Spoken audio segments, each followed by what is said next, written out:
தற்போதைய செய்தி ஒன்று.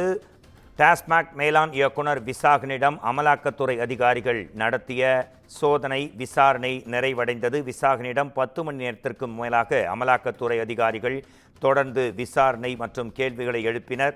விசாகனிடம் நேற்று 5 மணி நேரம் விசாரணை நடைபெற்ற நிலையில் தற்போது மீண்டும் அந்த விசாரணை நிறைவு பெற்றிருக்கிறது. இதுகுறித்து நமது குமுதம் செய்தியாளர் சுப்பிரமணியன் தரும் உடனடி விரிவான தகவல்களை கேட்கலாம்.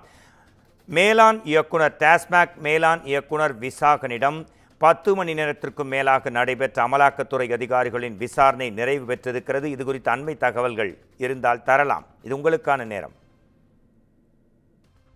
டாஸ்மாகில் 1000 கோடி முறைகேடு நிகழ்ந்தது தொடர்பாக அமலாக்கத்துறை அதிகாரிகள் பல்வேறு கட்ட சோதனைகளை மேற்கொண்டு வருகிறார்கள். 12 இடங்களில் 2 நாட்களாக சோதனை என்பது நடத்தப்பட்டுக் கொண்டிருக்கிறது.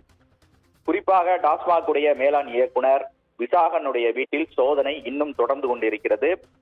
அதன் தொடர்ச்சியாக அவரிடம் 2 நாட்கள் விசாரணை என்பது நடத்தப்பட்டு இருக்கிறது. நேற்று கிட்டத்தட்ட 5.5 மணி நேரம் அவரிடம் விசாரணை என்பது நடத்தப்பட்டு வாக்குமூலம் பெறப்பட்டது. அதில் பல்வேறு கேள்விகளுக்கு அவர் பதில் தெரியவில்லை என்று சொன்னதாக அமலாக்கத்துறை வட்டாரங்கள் தெரிவிக்கிறது. அதன் தொடர்ச்சியாக இன்று 10 மணி நேரத்திற்கும் மேலாக விசாரணை என்பது நடத்தி முடிக்கப்பட்டிருக்கிறது.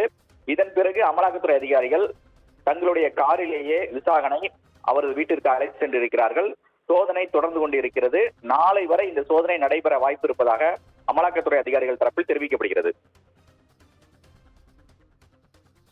உங்கள் தகவல்களுக்கு நன்றி சுப்பிரமணியன்.